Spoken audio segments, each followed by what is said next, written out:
Hello everyone and welcome back to Season 5 of 2025 at oNiD Community Racing. We are back on the Mon Ultimate for not a third season of the 100 series.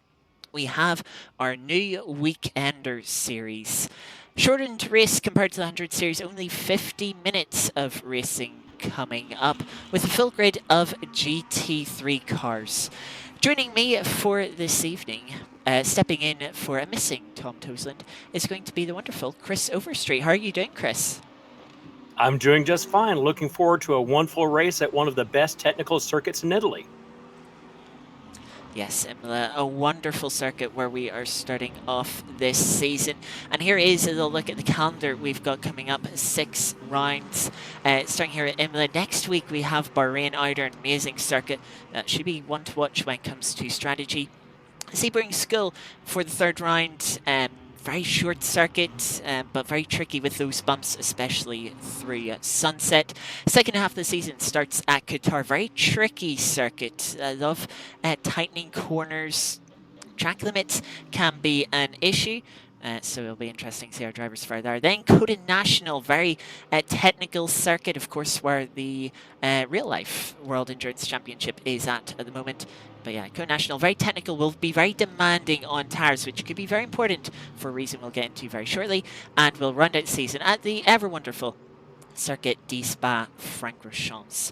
So that is our calendar for the next 6 weeks. As you can just see in the background, qualifying is getting started, and drivers will be completing their first out laps. It'll be interesting to see what the strategies are, as all our drivers for qualifying and the race only have 8 individual tyres to play with. That is 2 full sets. Any tyres they use in qualifying will be left worn in the race.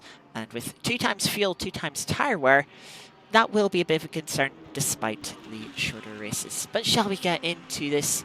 I think one of our first cars on a lap is Nick Manders.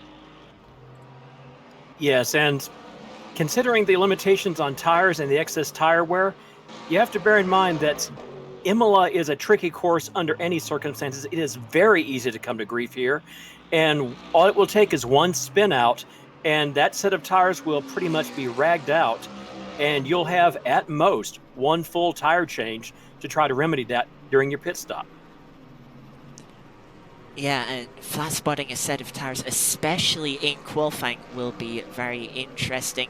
And as mentioned, 20 minutes of qualifying, it is a long time, and with 2 times fuel and tyre wear usage, you won't want to go for 7, 8 laps. You'll wear a lot of the tyre, and with how much fuel you would need, you'll be running too heavy on the card to set competitive lap time. So, will we see drivers run 2 stints in qualifying, use up both of their tyres, leaving themselves no new tyres for the race, or will they, just bank on the one quali run, hope they can get a good enough lap in, and then save themselves a new tyres to attack on the race? It is showing Nick Manders here is on a night lap. On my timing screen, he has completed a lap. We'll see if any times do come in. Doesn't look like we're getting any times in at the moment. So yeah, what I'm noticing right now is there's only 4 drivers still in the pits. The temptation in my case, if I were in this race, considering the limitations on tires, I would probably be hoping for the track to rubber in as much as possible and delaying a single qualifying run as long as possible. Let other people lay down the rubber on the track. But instead, we're seeing most of the field out relatively early, getting in laps as soon as they can. Yeah, that is a good point. If you're only going to do one qualifying run, would it be best to do it at the end of the session when the track is going to be at its best? We don't usually see too much track evolution in these sessions. The grip does start quite high as we're watching Alex Parkin through the Tamburello chicane. It's trying to have a look at someone else finishing one of their first laps. Charlie Morgan coming into the Ravatzes in the Lexus. There's a good spread of cars. Unfortunately, those running custom liveries don't have the car manufacturer coming up on the timing term. Not getting any car numbers either, unfortunately. Just LMU things. But as Charlie comes up to line to set their first flying lap, it'll put them P8, currently immediately demoted to P9 as Ben Brown just behind sets a lap time. I've raced with Charlie a few times over in Assetto Corsa. He's a fairly consistent mid-pack driver, so seeing him show up 2 seconds behind the leader and 2 seconds ahead of the current slowest time is entirely in form for him. Yeah, of course, drivers will still be getting their tires up to temperature. No tire warmers for our series on the Mon Ultimate. So we'll take some laps to come in. First time set by Johnny and is quite a bit off the pace. Still getting those tires in, maybe finding a bit of traffic. Meanwhile, in front, James Carley saying a new representative lap time, 1:44.3 to lead the field. Let's see, Townsend's already crossed the line and is a little bit off. Chris Downing comes across the line, but is just under a quarter of a second off. And let's try and see. Ralph Vest has invalidated this most recent lap, unfortunately. Betolfsen coming through the Variante Alta chicane. Now towards Francis. Can they improve on a 17th position currently? Yeah, it looks like we've got a wonderful spread of talent here. It's going to be very interesting to see how the different tiers of the field shake out during the race itself. We've got a very tight race going on for the top 4 at the moment, and then another tight race for positions 5 through 7, maybe 5 through 8. So Betolfsen across the line now puts themselves into 18th, gains a couple of positions, but we'll be hoping for a little bit more. Here's Adusa Carpenter coming up to the line in the wonderful Ford Mustang, powering its way down the start-finish straight, and will bump themselves up to P8, up into the top 10. which I know they'll be fairly happy with. Let's have a look. Nick Manders here on 2 personal best sectors. Coming out of the second, Ravazza making the right to line. 15th at the moment, 3.3 seconds off the top of the timing sheets. Where can they put themselves into? It's into P6, only 1.6 seconds off now.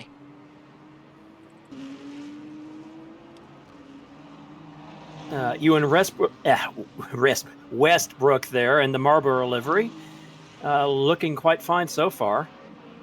No sector times coming up, so I feel like that might be a lap invalidation. Let's have like a Peter Jelinek just coming through the Alta chicane in the Aston Martin. Currently half a second off in P3, fastest of all in the first sector, losing 3/10 though to Cowley's best time in the middle sector. Can Jelinek find a bit of time through the final sector, through the Ravazzas, try and get a good launch off the final corner? Will want to improve their time as Townsend in 4th is right up behind them. An improvement for them. Could see Jelinek bumped off the top 3, but as they come across the line, will improve by a 10th, but still 4/10 off the top. Yeah, Peter Jelinek is a consistent high performer. It's always good to see him racing. And in Sector 3, he had an absolute textbook line going there. It's a pity that Sector 2 kind of took him out of the running for taking over the pole.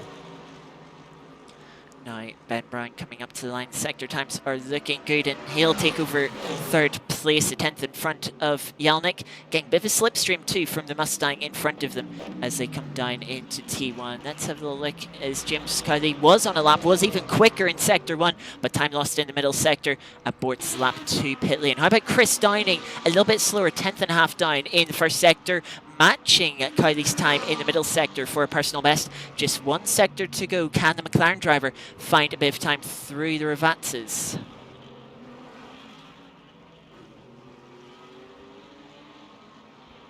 Nice clean line coming out of it, heading onto the main straight. He's getting a little bit of slipstream from the car ahead.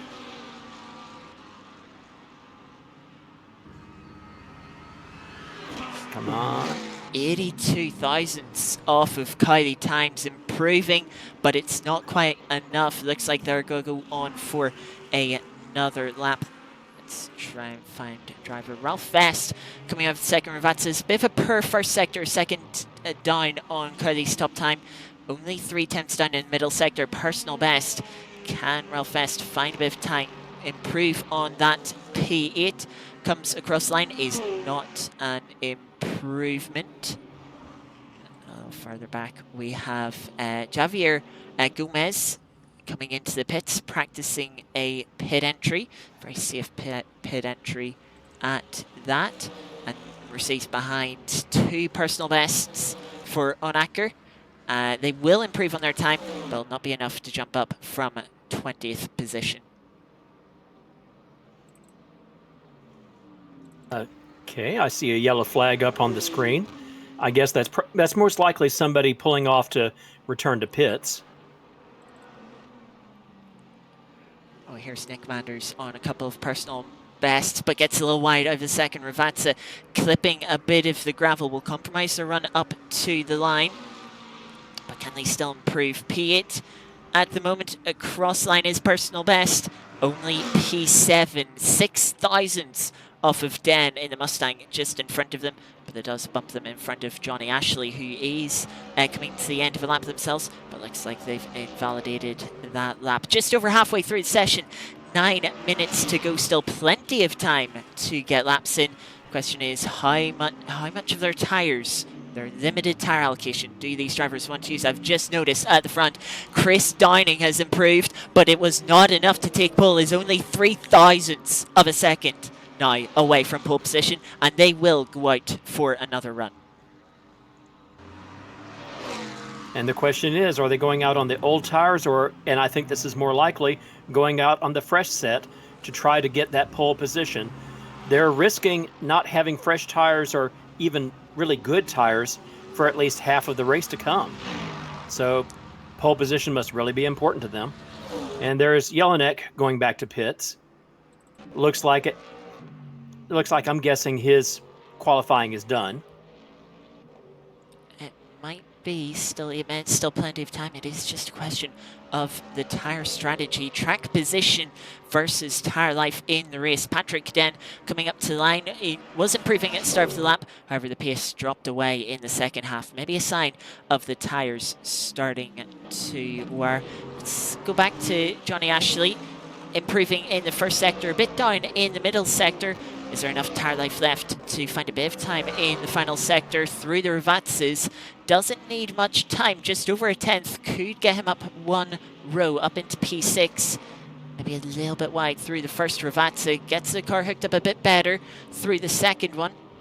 Powering his way to the line in the Ford Mustang. And apparently not, because he doesn't even get to the line. Decides to abort that lap. Let's see, Heidenreich isn't improving. Adusa Carpenter isn't improving. Dave Selecki is on an out lap. Let's go to Ewan Westbrook, not improving, and will in fact come into the pit lane. One of our front runners, Ben Brown, not improving on this lap either. We'll see him up to the line, just see what time he does. And cross the line now, 45.0. That is a few tenths off their best lap so far. So I'll be looking to find a bit more time throughout the session. Now, the key point here is not only is time running out in qualifying, so are the tires. And how hard do you push before you have to basically say that there's not enough in the tires left to get a faster time than what you've got? Patrick Den improves up to P6 in the Ford Mustang. It looks like they are going to call it enough for that run. Let's have a little look down. Have we got anyone improving? Someone who hasn't set a lap time yet, actually, Tyler Hammer in the Mercedes coming up to the Ravatzes. Only them and Zach Silver, both of which are out on track, as Chris said earlier on, waiting to the end of the session, trying to get the best of the track conditions. Now, Mercedes powering its way to the line. Where will Tyler Hammer slot in on their first flying lap? Not very well, unfortunately. We didn't see the rest of his lap, but he got very squirrely coming out of the last corner onto the main straight. So it looks like he's still got a lot of work to do. Yeah, of course, first flying lap, probably still getting the tires up to temperature. And the same will probably be said of Zach Silver. They'll be hoping for much more in their laps. The only issue is if they do make a mistake, they won't have the time to have another go. Zach Silver pops up to 25th, is a little bit ahead of Tyler Hammer, who, why don't we actually go on board with and get to actually have a little look at their inputs as they make their way around their second flying lap of the session. Not terribly confident on the gas there. I don't think he quite slowed down enough for the corner there. Here he comes into Aqua Minerale, does the dab on the brakes, dab on the gas, brakes. That's not bad going through that section, although he is still a little bit unsteady. Let's see how he does through the third chicane.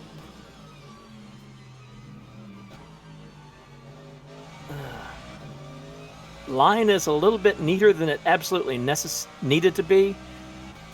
That might have cost him a bit of time there.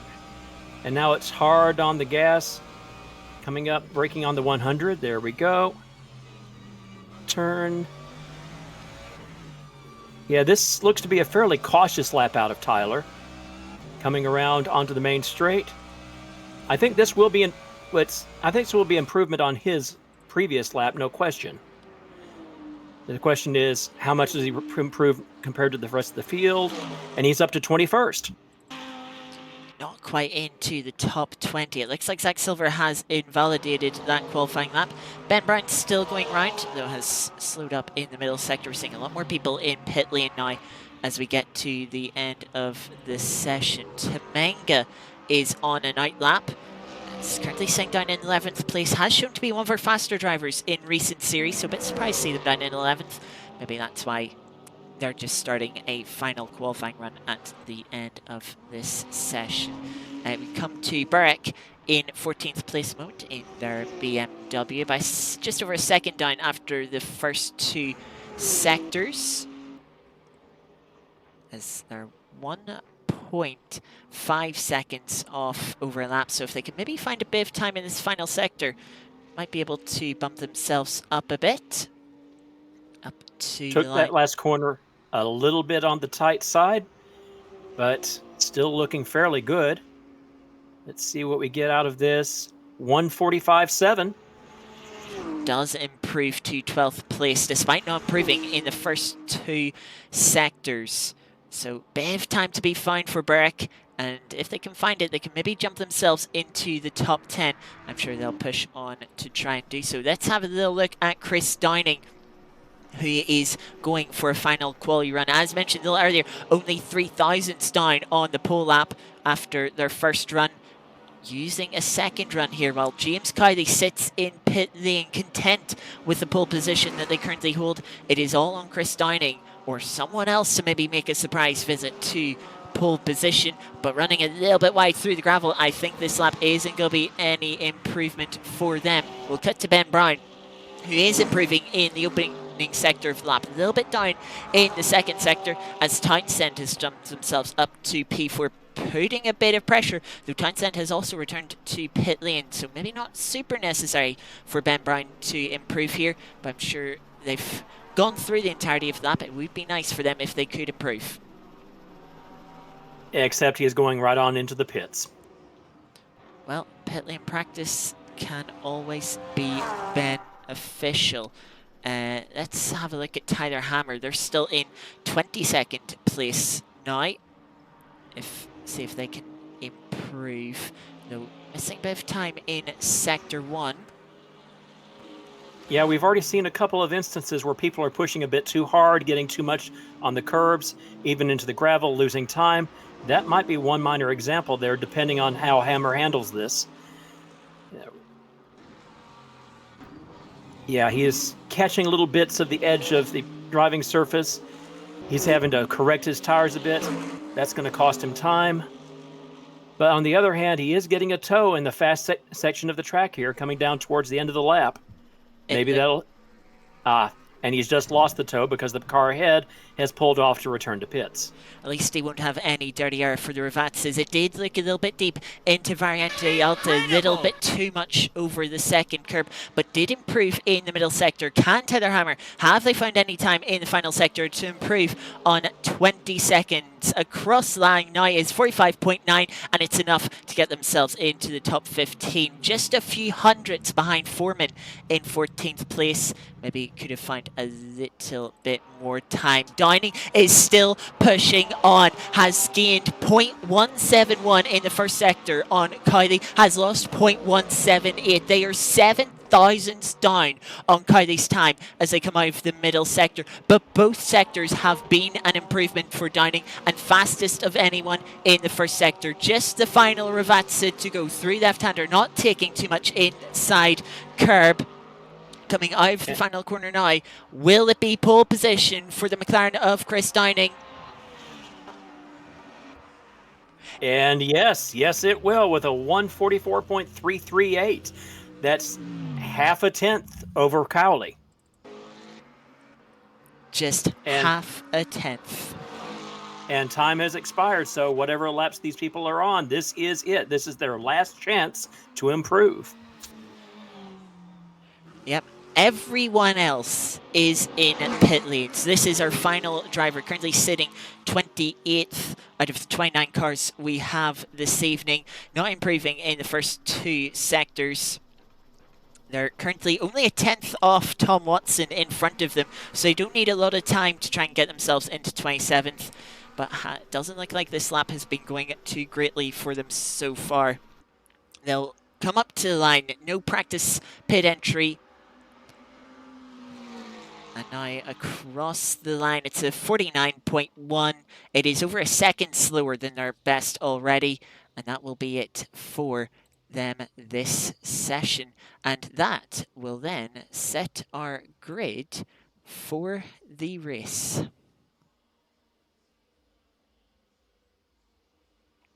Nice tight pairing on the front row, and Temenga only less than 2/10 behind them, then Ben Brown. We are looking at a nice fairly tight top 8 here already, and it doesn't spread out that much more beyond that. We are looking at a very competitive race up and down the grid. Let's go through starting grid then. Chris Downing takes pole position by half a tenth ahead of James Cowley in second. Anton Temenga got themselves up to P3 and put Ben Brown into P4. Matt Townsend will start P5 ahead of Peter Jelnik in P6. Fourth row of the grid will be Nick Manders starting in front of Patrick Den. And then rounding out our top 10 will be Johnny Ashley in P9 and Charlie Morgan getting the Lexus up into the top 10.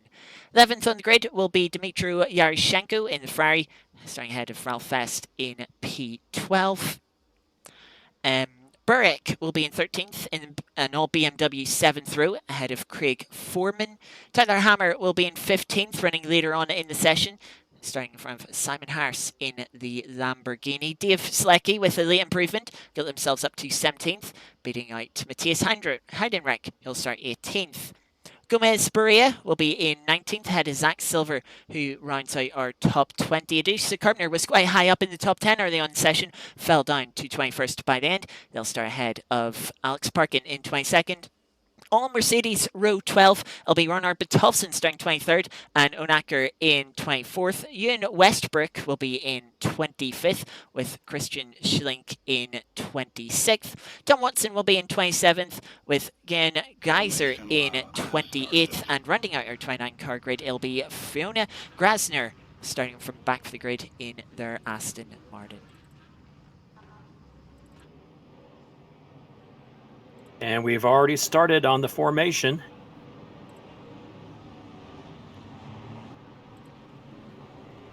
Quick lead up to the starting line, and then away we go. Yes, the drivers will have some temperature in their tyres for the start, but it will not be optimal temperature. Some drivers will have to be on worn tyres that they used in qualifying. Some drivers will have new tyres. Who has what tyres? We unfortunately do not know, so we will just have to watch closely to see who's got the grip and who's maybe struggling a bit, having to fight their way to hold on to position. The line is approaching the drivers. We get the green flag call and we're away for the first round of our Weekender series. It's a penalty already for Greiser from penultimate position on the grid. But now making right to turn one side by side. Kylie on the outside is trying to hang it the long way round into the chicane. Downing is going to try and fight it, jump over the curb. They get together and the door opens for Ben Brown to try and hang it. Now the outside of Kylie is dropping down the order. Townsend losing our momentum. Can Ben Brown hold the fight for the lead? No, he'll have to slot back in behind James Kylie as they make their way through Variante Villeneuve. That could have gone very badly so many ways. It's a testament to the skill of these leaders that they picked it up and kept it relatively clean.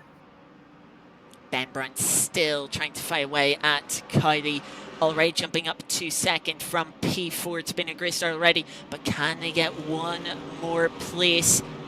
Kylie holding on for now after an aggressive attack into the first chicane has got them the lead, but looks like our leaders filtering out just a little bit. We'll have a little look in down the field as they're also trying to fight. It's like a little lower down as this is Lamborghini of Christian Schlink down in 24th position. Trying to see, they've had a good start. They're up a couple of places already from where they were on the grid. Trying to find position through Variante Alta. Trying to close in on Knacker in the Mercedes just in front of them. I was watching the pair ahead of them. I can't quite tell, couldn't quite get a good look at the makes, but the blue car was looking at a move going into the last couple of corners, decided against it, slided back into line. It's still plenty of time left in this race. No need to push things too hard. Although that might be something that a certain Lamborghini isn't paying attention to. It's got themselves alongside the Mercedes. They'll be the inside coming into the chicane, taking it a bit cautiously into the chicane, but can't fight that one too hard, as just in front Adisa Carpenter was trying to make a move on Alex Parkin, but again could not get the move into T1. Further in front, after a disappointing start from pole position, Chris Downing in P5 trying to attack back at Matt Townsend, trying to take P4 here. Trying to get a little bit into his wing mirrors, remind him that he's there and he's a threat, and it's of course very difficult to balance the attention you need to pay to ahead of you and the attention you have to pay behind you when you're defending. Going into Aqua Minerale, nice and clean and nice and close. Nice and close, but not quite close enough for a move at the moment into Variante Alta, using those curbs quite aggressively. Not the second one as much. You can pick up a track warning there, and if you pick up too many warnings, too many track limit points, you will have to take a drive-through penalty, of which we've already seen one for starting procedure from Greiser. That is the dot you can see in the top right-hand corner that is trailing behind our train of cars. Downing now on to start-finish straight. Are they close enough for the slipstream to make a move into Tamburello chicane? And that dot on the map tells you one drive-through penalty costs you a third of a lap to the rest of the field, so that's something that you always want to bear in mind. And both these drivers are pushing very hard. One wants to catch, the other wants to not be caught, and it's going to be an open question as to, this is looking interesting. Dave Selecki in the blue Porsche trying to make a move on Gomez Berea in the on Heidenreich in the Lexus. Looks to have got that move done into Tamburello chicane up to 18th place, still 2 places down from where they started, as a little further up, got a fight between Yaroshenko and Breck over P12. Side by side, it's the BMW Breck on the inside as they come to Peratella. The Ferrari not brave enough to hang it around the outside, they'll have to slot back into 13th place. It's very difficult to hang it around the outside at that corner anyway. The margins are so narrow, it's very easy to lose grip, and that is definitely not the faster way to go around that corner in any case.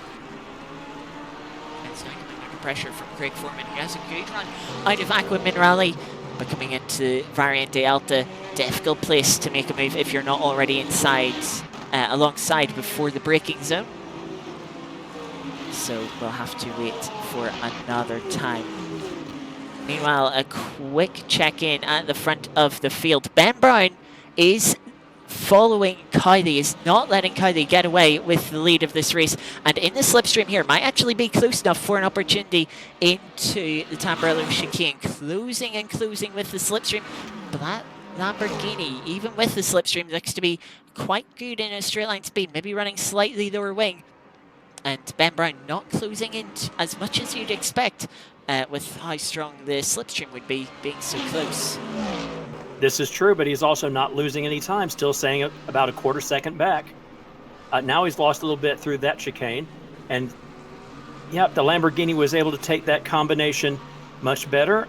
Brown has made up a little bit of it in the hairpin, but still not what Ben Brown would have hoped for out of that sequence. Bit of a fight further back. Tyler Hammer and Zach Silver fighting the two that left it to the last moment in qualifying to set a lap time. That's actually causing a bit of fight. Simon Harris and Dave Selecki just behind, now fighting as well as they get bunched up. And Selecki with a poor run, now coming under pressure from Heidenreich, who's looking to the outside in the Lexus, but again, like we've seen earlier, last lap, not brave enough to hang it round to the outside.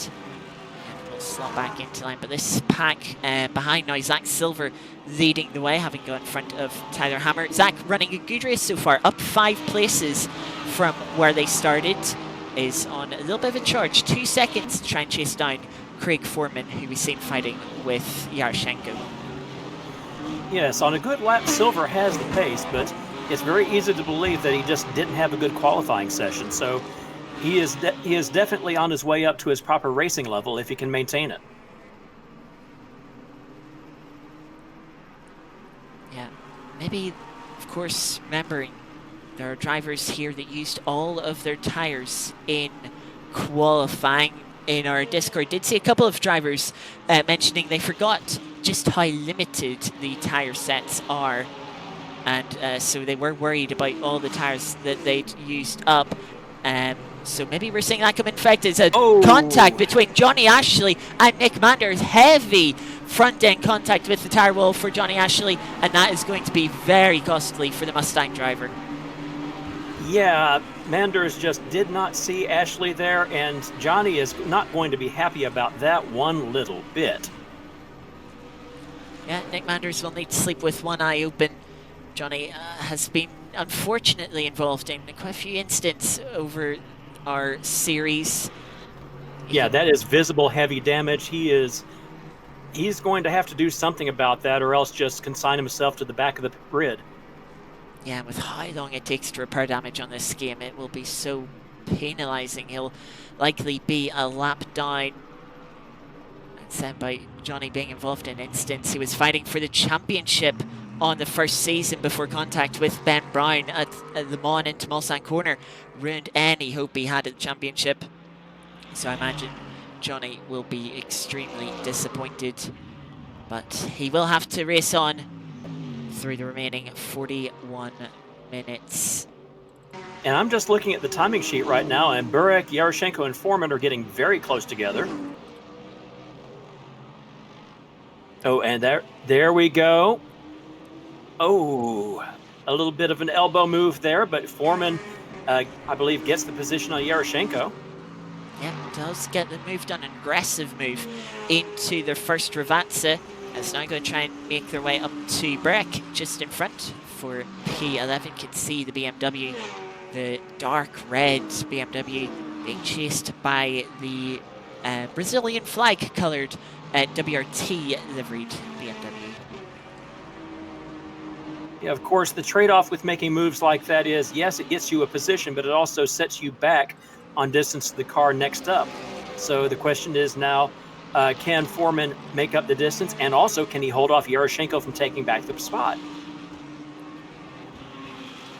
A little further back, Gomez trying to close in on Dave Sleckie. Is thinking about a move into the Tosa. Hairpin shows the nose, but it does not pay off. Let's have a little look at the last lap time. Unfortunately, Gomez invalidated their last lap time, and so we don't get to see what lap time they ran. Yellow flag showing, and it's for Petr Jelnik, who's lost their rear wing on the exit of the Tamburello chicane. And also heavy damage to the left rear quarter. So it looks like he got tagged, and tagged hard there. We'll get a replay of this coming into Aqua Minerale. It is all by themselves trying to put the power down, loses rear end spins, and that secondary impact on the wall with the rear just knocks the rear wing clean off. That is going to be a trip through pit lane for Petr Jelnik, and we'll put them back to the back along with Johnny Ashley after that earlier contact with Nick Manders. And as we go back to live images here, Kamutsi is in the wall once again, this time at Ravazza 1. Yeah, that's the thing. These cars are very quick, but they are absolutely dependent on downforce. And when you break a splitter or a rear wing, they become absolutely unmanageable. And you've got no choice but to limp home slowly and carefully, or else you compound the problem.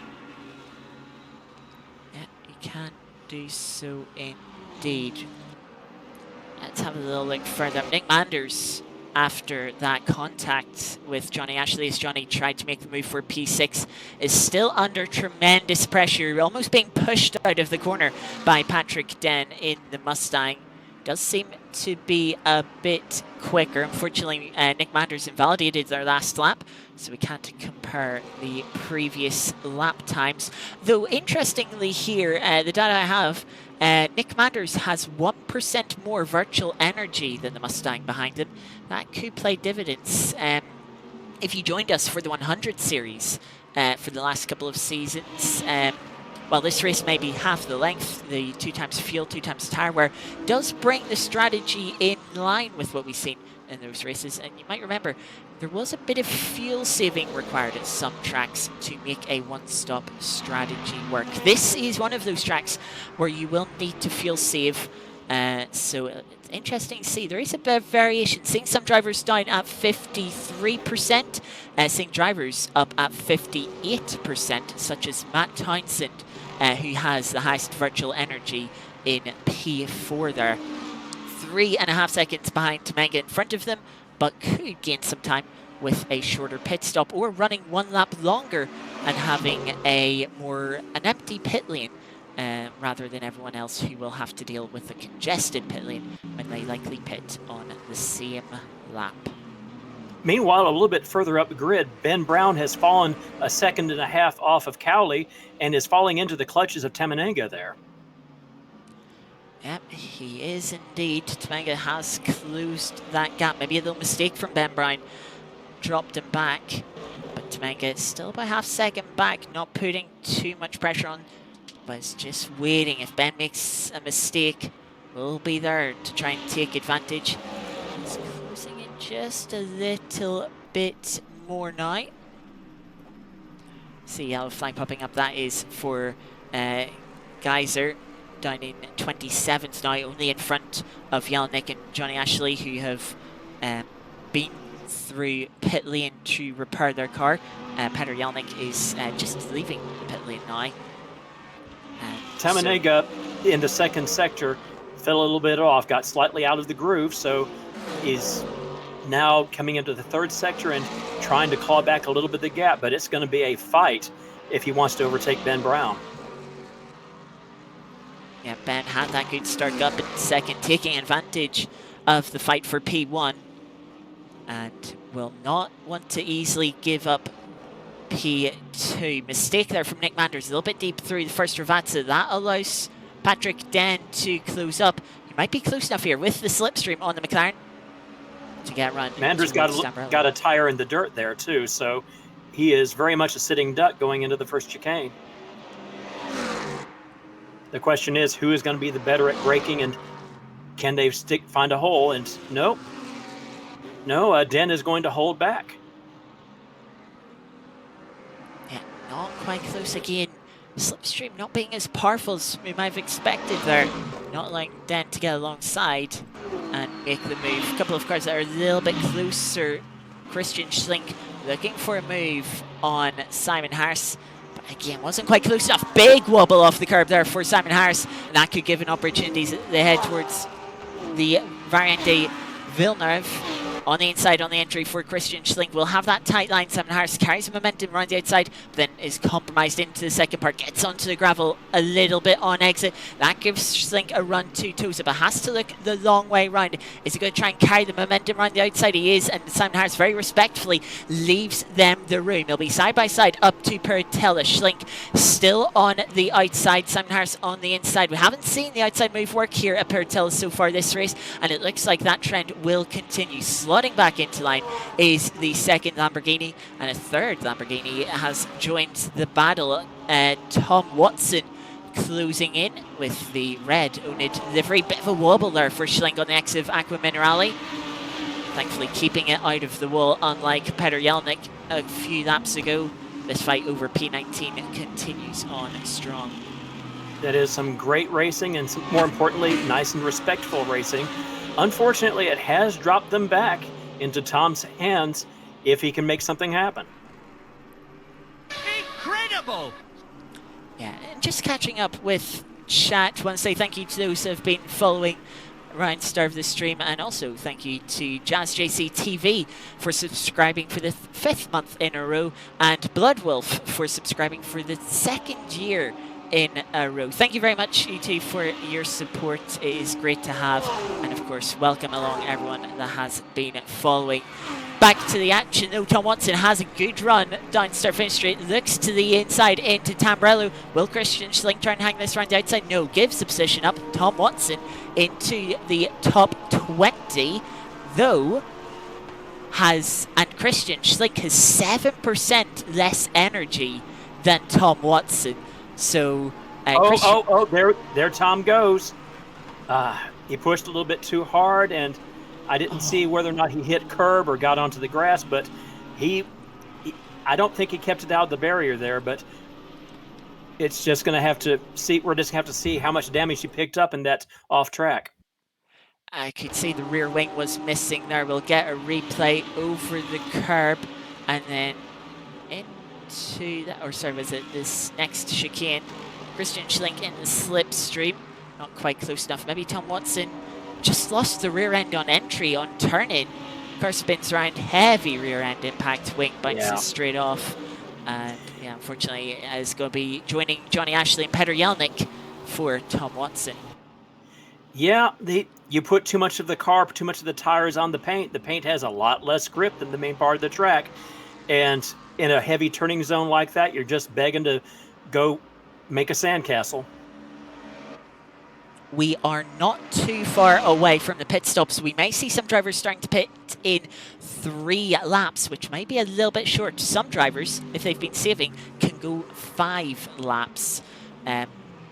We'll see those people when those pit strategies come in, but some people still fighting for track position before the pit stops, one of them being Patrick Den, still trying to put the pressure on Nick Manders, still trying to get themselves up to P6. Both of them flirting with the gravel there, coming into the hairpin. Oh boy, Den around the outside. Manders elbows out on the inside, and he's got his nose ahead still. And that angle of the camera makes it clear that, yeah, Den is doing this despite some fairly significant front end damage. Yeah, a bit of front end aero damage. Have to assume no suspension damage. How close they are coming down to Aquaman Rally. Twitch there for Nick Manders, under braking, runs them wide, and they'll be place given up, falling to P7 now for the McLaren driver. Patrick Den, free air to now push for the final couple of laps in this stint before they pit. Yeah, the extra tire wear on this track, which is notorious for chewing up tires anyway, we are getting to the point where the track is going to start biting these drivers, and it's going to be entirely down to their skill, how they handle it, and whether or not they survive. Yeah, Christian Schlink here has dropped another place down to 20th after Tom Watson's mistake. Adusa Carpenter in the Mustang taking the place. And they've Christian Schlink did qualify back down in 25th, so it's still a relatively good race from that perspective. But I'm sure they're maybe a little bit disappointed to be losing the places that they are at the moment. Matt Townsend, meanwhile, has finally been passed by Chris Downing, our pole sitter from the race. Again past BMW and pushing hard. A little bit of gravel being kicked up on the exit and having to defend a bit into Tosa. But finally P4, finally some clean air, and they can go chasing after the front runners. Seeing a couple of cars into the pits. Tom Watson is still in the pits, and Christian Schlink, they mentioned, short on energy, is also into the pits. Looks like it's going to be a bit of a disaster for Christian Schlink. If they've only been able to go 20 minutes into the race, can't imagine they will go much further. Mistake for Ralph Vest, I believe. Dropping them down the order, they now reside in 14th position. Yeah, that is very slow on track, but I don't see any damage offhand. Let's see what the replay shows us. Going into the second chicane, and goes a little bit wide, but nothing obvious there. Coming into the hairpin, takes a... there we go. That's the tires giving up on the rear end. Back end steps out, and he has to struggle to get back onto the black stuff, and he's giving up multiple positions. That's got to hurt. Very small mistake trying to pick up the throttle. Traction control in the LMU is not something you can abuse. You have to take a bit of care with it. Not enough care for Ralph Vest in the Corvette. We'll drop them down to 14th place. As meanwhile, Simon Harris, I think, has just made a little mistake. Has lost a place to Adusa Carpenter and is now coming under pressure from this train of Gomez, Bottolfsen, and Onacker down to 22nd. As that's a car spun in front, that is Alex Parkin, who's had a bit of a disaster here, spinning around, missing a ring, missing a tire. Did I see? No, looks to have all 4 tires. But disaster. But the rear wing completely ripped off, and he's only lucky that it happened right there. If it had happened 100 meters farther, he would have had to drag the car around a full lap to get back to the pits, or else RTG, if that's even an option. Yeah, that was just plain disaster beginning to end. Yeah, ran wide onto the gravel, trying to rejoin the bump, spinning the car into the left-hand side wall, and luckily trip to pit lane about as short as it can be, as Chris said, 100 meters later, and it would have been worst case scenario. As well, Westbrook has also come into pit lane. Bit of an early stop. We haven't quite reached the halfway mark just yet. But another mistake, hiding wreck now in the Lexus, losing out on the exit of Aqua Minerale here. Yeah, this is tires dying. People pushing harder and harder on tires that are already at 200% wear. Most of these people took both sets of tires in qualifying. They are going off the cliff big time, and they're trying to push one more lap just to have the better tire advantage towards the end of the race. And this time, again, too much paint and lost just enough traction to where he couldn't gather it back in. And now he's going to have front end damage going through the rest of the race unless he repairs in an extra long pit stop. So we're starting to see more pit stops. You have to think these drivers might be a lap short of making it to the end of the race. A lot more fuel saving going to be required if they want to make it to the end. So you can see pit lane getting quite busy just to push just enough space to slot in there. The Lexus running a little bit deep on its marks. But yeah, with you can see how much of the field is in the pits now. Pit lane getting a little bit busy. That blue car, whoever they were, that was a very, very short pit. I can't imagine they got anything really done there. Yeah, be able to have a look at the pit times. That should key us into whether drivers have changed tires or maybe how many tires they have changed. If you are maybe a little bit nearer to Le Mans Ultimate, what you should know is pit lane does have collisions, unlike other sims such as ACC. You can crash into other drivers. You can pick up damage in pit lane. So when the pit lane gets quite crowded, as it kind of was there a little bit, yeah, you can be a little bit risky. You have to be careful. As well, if you change 1 or 2 tires, that will take you 5 seconds in your pit stop, plus fuel on top. It is not, they do not happen simultaneously, they happen consecutively. You can only change your tires once you've finished refueling and filling up your virtual energy. All 4 tires, or 3 tires change takes 12 seconds. Go ahead, Chris. And while you're saying that, Brown and Cowley, second and first, have pitted, and Townsend has inherited the lead. Yeah, so the interesting part here will be who is going on for an extra lap. It is Matt Townsend is going on to take the lead, and as well as Charlie Morgan, who we were just watching. Pit times are ranging from 33 seconds. Those will be drivers that haven't taken any tires. Anton Tomenga had a 37-second pit stop. That would suggest 2 tires being changed, being about 5 seconds slower. Ralph Vest, 40 seconds, and Dave Sleckie, 51 seconds. Maybe a little bit of damage repair, but certainly changing all 4 tires, you would assume. Disaster, meanwhile, for Ben Brown. Coming out of the pits, they have picked up what I can only assume is a speeding penalty in pit lane. Ben Brown is going to have to take another trip through pit lane. And that's going to put paid to their hopes of a podium for this race. Yeah, it will. I don't have a listing of the pit stops in front of me right now, but based on the times and positions, it looks like Townsend and Morgan are the last cars left to pit. Oh, wait a second. Den is showing no pit stop. That's very interesting, considering that he already had at least some minor front end damage. Let's see here. Let me check the virtual energy for Den. No, Den has pitted. Sometimes if we're perhaps in a replay when the driver pits, it can be missed. And Townsend and Morgan have both come into the pit, so that is going to be the entire field having pitted at this point. Yeah, it would be a miracle for anyone to really go another lap. So all the gaps, all the positions will be sorting themselves out. Let's see, James Kiley at the front, leading the way. Was under pressure from Ben Brown a little bit earlier on, but opened up the gap. Has the fastest lap of the race, a 1:45.0. Question is, can they hold on to it? Let's just bring up the pit timer.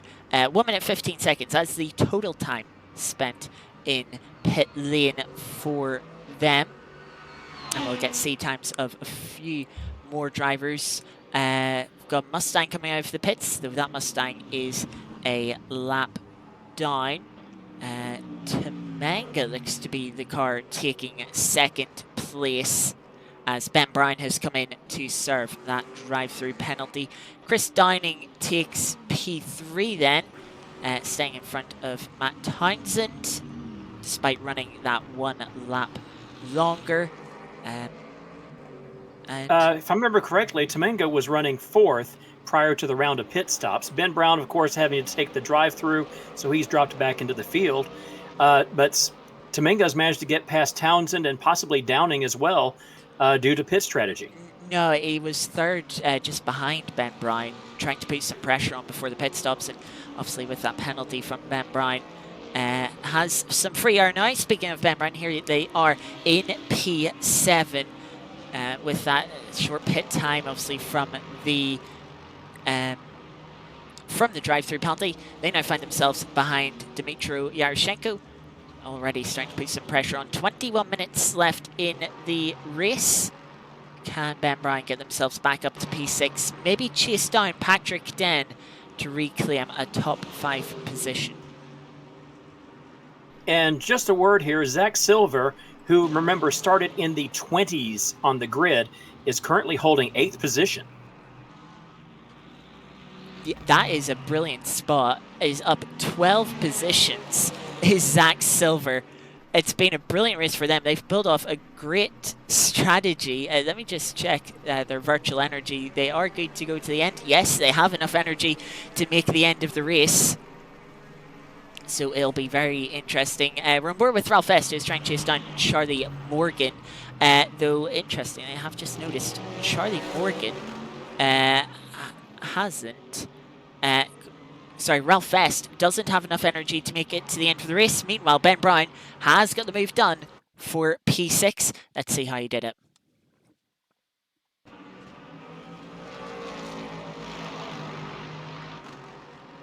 Looks like the car ahead. I don't recognize them offhand. Got a little bit hard on the gravel and curves there, allowing Ben Brown to make up a bit of ground here.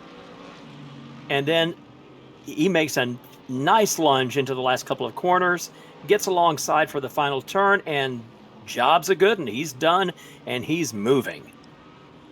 You mentioned there Yaroshenko being up on the curbs through the Variante Alta. I wonder if he just took a little too much curb and picked up a track warning and decided to try and clear it, not pick up the points. Maybe he's a little bit close to getting a drive-through, and so had to lift, and that allowed Ben to make the opportunity to make the move to the inside. Either way, Ben Brown has got the move done, and will now try and chase down Patrick Den for 5th position. Just looking at my virtual energy numbers, Patrick Den is one of the lowest people. Last time around, he had 78.4%. Ben Brown had 85.9%. Obviously, Patrick Den, one of the earlier pitters, will have to save a lot more fuel in this second half of the race. That could help Ben Brown not just close up to 5th place, but also make a move. And the thing is, if he's still suffering from front end aero damage, that's going to slow him down, which means he's going to be trying to push harder to make up the difference. So fuel saving is going to be extremely difficult for him, not just for a matter of practicality, but for a psychological matter as well. It's very difficult to discipline yourself and keep to your driving plans when every instinct says go, go, go. Yeah, Christian Schlink now closing up on Onacker. Remember, Schlink pitted much earlier in the race, and it's doubtful they'll be able to make it to the end of the race. Can see that slightly shorter pit time as well, 1 minute 9 seconds. Not putting in quite as much virtual energy. Will have to make second pit stop. Is trying to get themselves in front of the Mercedes. I mean, last thing you want to do knowing you have a pit stop still to make is to lose time behind or fighting another car. Looks like the Mercedes opening the inside line for the Lamborghini driver and lets them through on the inside. A little further back, it looks like Alex Parkin is having some troubles at the Tosa hairpin. Yeah, he is very slow. That looks like he had an off-track moment. We go to the replay, and what magic? Oh, that's a lot more than an off-track. Bit of That lag, but yeah, that's a lag issue, and the game just spat him out. That wasn't skill. That was just pure bad luck for him. I think the lag was just on the entry to the corner. It seemed like he was taking proper line and then just trying to pick up the throttle. As we seen from Ralph Vest was a little bit earlier, spinning the rear rank, trying to pick up throttle. That drops Parkin back down to 25th position. And now in a little bit of traffic. Field after the pit stops has spread out a little bit, but they could be closing in depending on the tyre strategy. We'll have a little look at Ben Brown, mentioned trying to close in on Patrick Den. Let's just have a little look at the last lap time. See at the bottom, Ben Brown was 1.1 seconds quicker than Patrick Den, really closing the gap. Give it a few more laps and Ben Brown should be on the back. And while he makes that charge, how about we go on board and just see what Ben Brown is doing behind the wheel to try and catch up to the Mustang driver in front. Yeah, he is definitely pushing. Look how he is flirting with the gravel and the grass going through the second chicane, using every bit of track coming out of the hairpin. He is pushing hard, and he's definitely earning that second a lap. But of course, the big question always is, it's easy to catch up with a slower driver, but once you've got caught up with them, the question then becomes, how do you get around them? Yes, that's a good question, but as mentioned earlier, lower on virtual energy, having pitted a lap sooner for Patrick Den, needs to save more, needs to lift and coast more, and that could give the opportunity to Ben Brown, who won't be lifting as much, of course, to get past. I believe the Lexus we see just in front is not for position. So a lapped car that Ben Brown will have to potentially try and find their way past. Hopefully doesn't hold them up too much. But as they come to the line, gap's still about 3 seconds. We'll stick on board here, see what the lap time difference is between the pair of them as when they come across the line once again. Just for context, last lap a 46.0 for Ben Brown, a 47.1 for Patrick Den. This time around, let's see that difference. Only 7 tenths. Patrick Den, a couple of tenths quicker than they were last lap. Ben Brown, save a little bit slower, a couple of tenths slower, but still gaining indeed. Johnny Ashley has just come through the pit lane for a second time. Of course, going off strategy after an incident with Nick Manders, unfortunately, put them into the wall. But we have a bit of a battle further back, starting to form. Nick Manders is closing up on Zach Silver and is trying to make a move for P8. Yeah, as we mentioned before, Zach Silver has made one incredible climb through the numbers, but it looks like he's not going to be able to hold off too long because here comes Manders, tries to hang it around the outside. Zach squeezes him very hard to the outside, but Manders still has his nose in coming up to the top of the hill and backs off. There's only one fast line through there, and he decides to take back his rear position and hope for a better opportunity further on. Oh, and he's still staying in Zach's mirrors, though. He wants to make Zach very aware that there's a car behind him, maybe make Zach take his mind off the track in front and make a mistake that he can capitalize on. Yeah, putting the pressure on, even thinking about a move into Ackerman Rally, which is very ambitious. Did force Zach Silver to defend, losing them a little bit of time. And they carry on. You may just notice on timing tower there, Burek as disqualified. They've let us know in our Discord that they were about to pit for fuel but ran out of virtual energy on the final corner and then had to serve a stop-go penalty as Nick Manders gets moved on down the inside of the Ravatzes on Zach Silver and up into P8 now. Car diving into the pits there. If I've seen, yes indeed, that's Petr Yelnik, of course, another driver, along with Johnny Ashley, had an instant through into the wall out of Aqua Minerale and had to pit early for repairs. But side by side between the pair of these two, Zach Silver on the outside into the Tamburello chicanes, going to hang it the long way round. Nick Manders over the inside curb will have to forfeit the position once again. Zach Silver back into P8 and is not giving this fight up, fighting their way to the inside of the track. Zach Silver holding the inside and will just about stay in front. Nick Manders piling the pressure back on immediately. And now looking towards the outside of Tosa. Zach holding the inside, just about getting front, puts the bar down, squeezes Nick Manders out, who doesn't have the traction to keep the car alongside. Hunts for the slipstream as they make their way up over the crest of turn 8. Now into Pertella, just showing a little bit of a nose into the mirror of Zach Silver. Continuing to put that pressure on, slightly quicker, takes a tire line on exit, has got themselves alongside, bit of wheel-to-wheel contact there as they come into Aqua Minerale. Nick Manders thinking about sending it to the inside, but that's a bit too brave, a bit too opportunistic, and we'll have to back out and wait for another opportunity. These two fighting, giving it their everything for P8. Yeah, I don't know if that was deliberate backing out, because Manders did not have a good line going at Aqua Minerale. That might just have been the limit of his grip. Zach had something that was closer to the optimal racing line. He was able to maintain speed and got the better exit. Oh.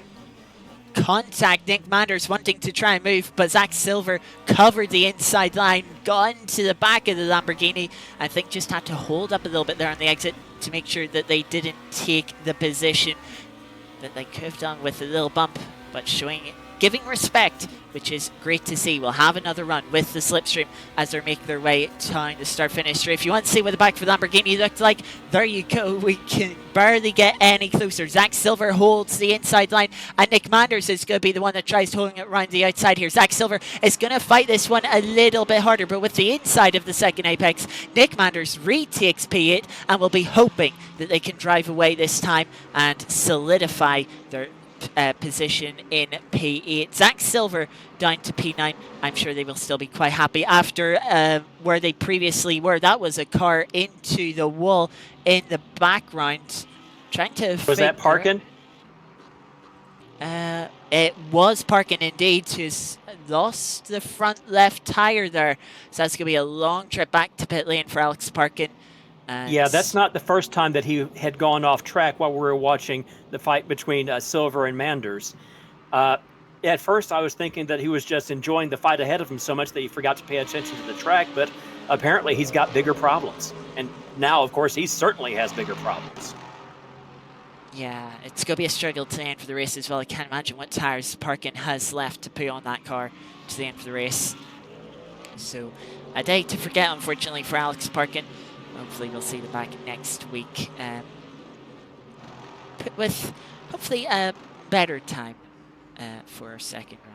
Back then to the fight for P5. Patrick Den has been closed in, hunted down by Ben Brown, who's trying to recover from that drive-through penalty for speeding in the pit lane. Is going to look to the outside on the entry to Tamburello, but we know, we've seen, if you can hold it the long way round here, you can take the place. The Mustang, though, a little bit deeper on the brakes and will just hold in front. Compromised line, though, on the exit. Ben Brown trying to get the run towards Villeneuve and will get alongside on the inside on the entry to Villeneuve.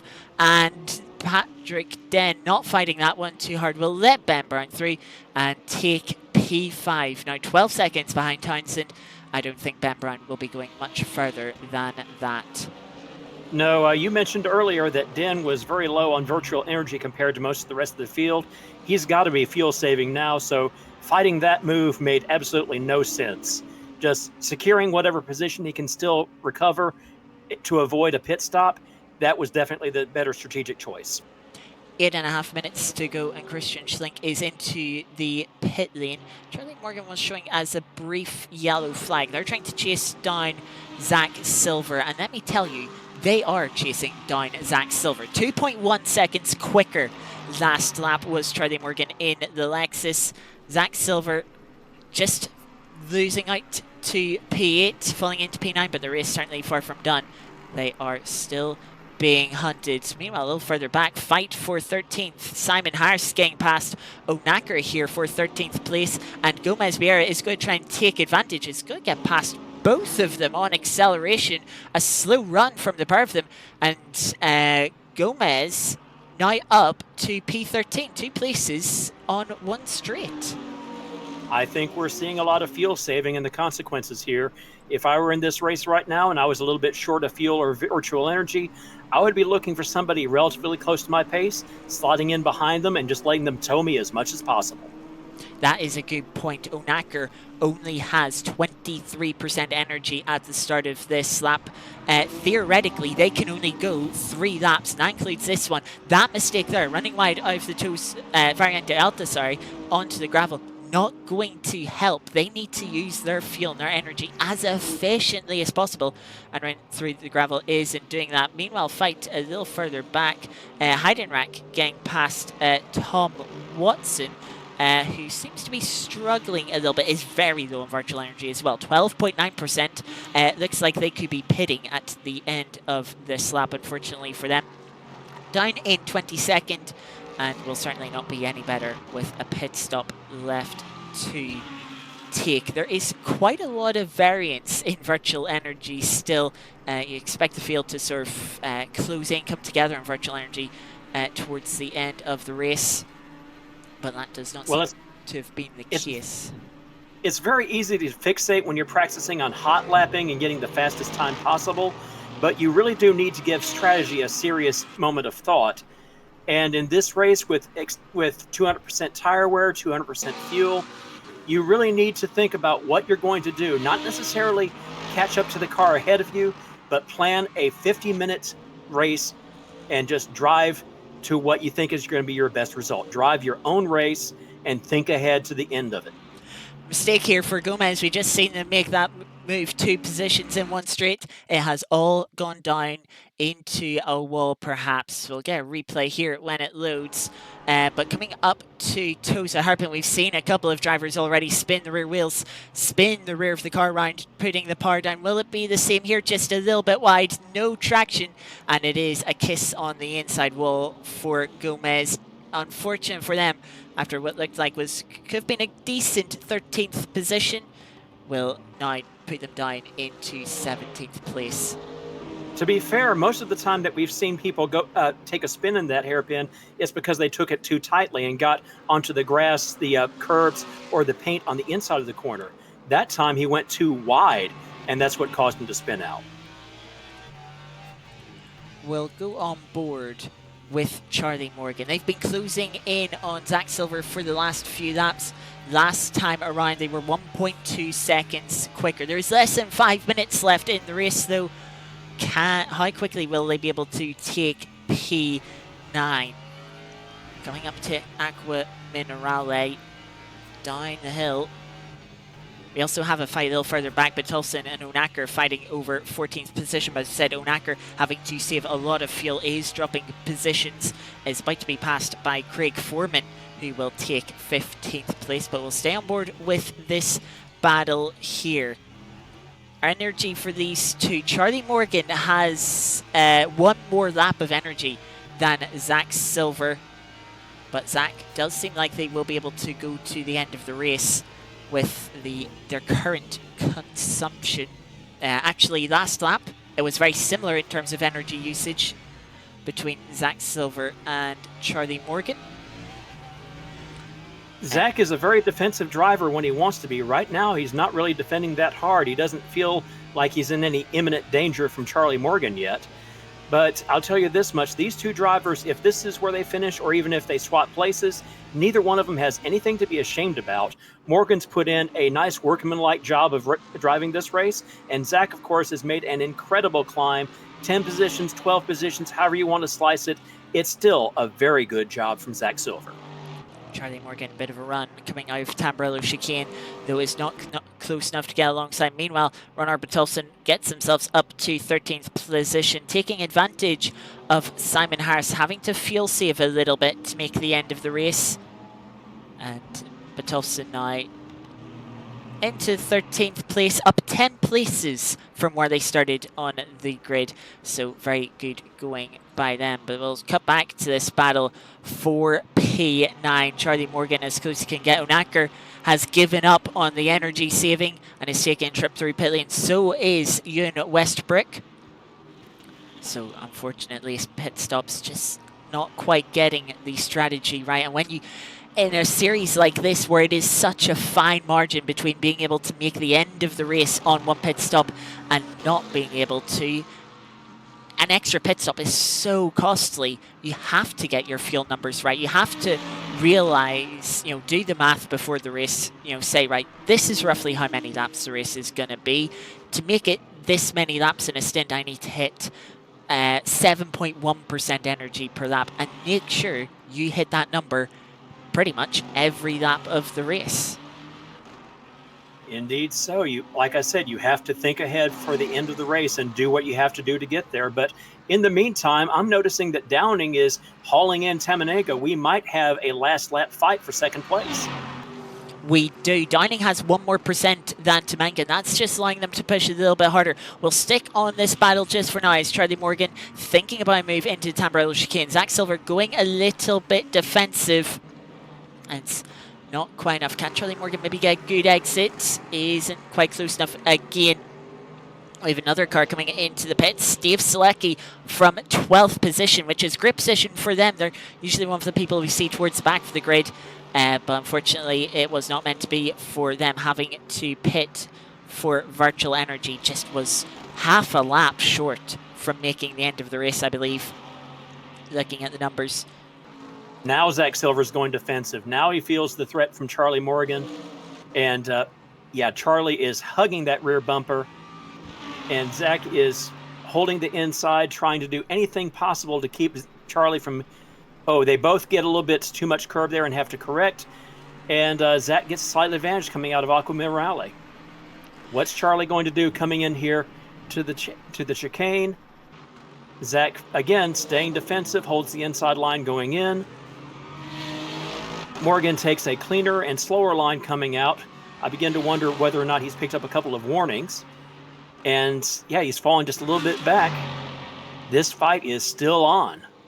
But time is running out. The leader is already on the final lap, making their way up to Pertel. You can tell by the diamond mark on the trap map. But on this final lap, it is a bit of disaster for Tamanga. They were in second place. Second place, no longer a mistake on this final lap. Let's see what has happened here as clock is running out. They were starting to be put under pressure. You can see Chris Downing closing up in the McLaren, trying to put on a late charge into the chicane. Just loses the rear end. Tires were gone. Tires were gone. Yeah, Tamanga was one of the drivers that mentioned they used their tires up in qualifying, and it has cost them dearly at the end of this race. Matt Townsend also gets through for P3 to take the final podium position, but out of the final corner, having just missed out on pole position by half a tenth, but taking the lead on the first corner of the race, it'll be James Cowley that takes home the first victory of the Weekender series. What a victory, what a drive from the Lamborghini driver. Chris Downing will get back up to second place. A terrible first lap, dropping all the way down to P5. Second place might not be too bad, despite starting in pole position. Matt Townsend gifted a podium position, the final podium position on the final lap as they come across the line. They'll take P3 after a last lap mistake for Anton Tamanga. Used too much tyre in qualifying to get P3 on the grid. And there's Ben Brown. Ben Brown coming around Tamanega. Was that too late? Yeah, just a little bit too late. And I guarantee you Ben is gnashing his teeth wishing for one more lap right now. Out of the final corner, Zach Silver fighting now up to P8 on my timing screen. I think some driver had to pit at the end of the race. Zach Silver at P8, up 12 positions from where they qualified. They got the strategy right, and they might not have had the pace this race, but getting the strategy right has got them all the way up to P8. Charlie Morgan will take P9. Tyler Hammer in P10, up 5 positions, having qualified in 15th, will round out our top 10. Patrick Den will fall to 11th place. Being up in 5th place, he had a disastrous final lap. It was a 2-minute 1 second final lap, dropped him all the way from 6th place down to 11th, losing 6 places on that final lap. Disaster for them, messing up the strategy. And Ron Arbitolson will take 12th place, the last of our cars on the lead lap. Yeah, well, I'm guessing Den did a splash and dash, and that would probably have made up the difference. But that's what happens when you screw up your strategy, isn't it? Yeah, I don't think it was quite a splash and dash, but a lot of fuel saving. I can actually go and see. Temenga had to use 5.9% of energy on their final lap. Patrick Den showing as 7.5. That might not be quite too accurate. Maybe they made a mistake themselves. But wow, what a very interesting, a very thrilling race. And we can now look at the race results. James Cowley, as mentioned, taking the win ahead of Chris Downing. Matt Townsend running at podium in P3, with Temenga that last lap mistake costing them 2 places from 2nd to 4th. Ben Brown getting a drive-through penalty for speeding in pit lane will drop them out of the fight for the podium. They would reclimb up to P5. Yaroshenko will take P6, and Nick Manders will take P7, though could receive a penalty after an incident with Johnny Ashley earlier in the race. I have just had a game crash, so unfortunately we're not going to have the graphics here for the rest to go through this grid, but we can still talk our way through.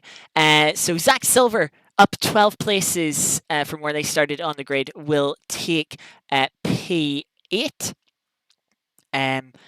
And Charlie Morgan fighting on the final laps to try and take it. The place would have settled for P9. Tyler Hammer, up 5 places, will take a top 10 result, with Patrick Den, a mistake perhaps on the final lap, dropped from P6 to P11. Ron Arbitolson will beat P12 final car on the lead lap, ahead of Craig Foreman in 13th place. Ralph Fest in 14th, our first car on a 2-stop strategy.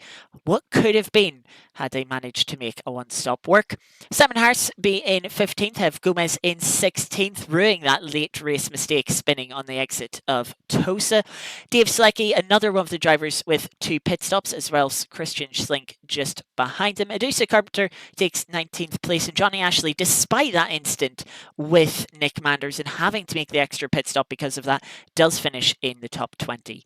Heidenreich would be 21st, with Onacker in 22nd, Fiona Grasner in 23rd, Peter Yelnick after that spin and crash on the exit of Aqua Minerale be 24th, Tom Watson down in 25th, have Ewan Restbrook in 26th, Again, Geyser in 27th, Alex Parkin having a day to forget in 28th, and running out of fuel and virtual energy, Breck would not finish the race.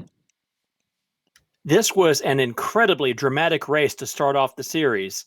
And I've got to say, this race showed you exactly why everything about racing discipline is important. Yes, you have to be fast, but you also have to be consistent. You have to have a clear strategy, and you have to keep your race clean. And there are so many positions that were gained or lost simply by failing to do any one of those things.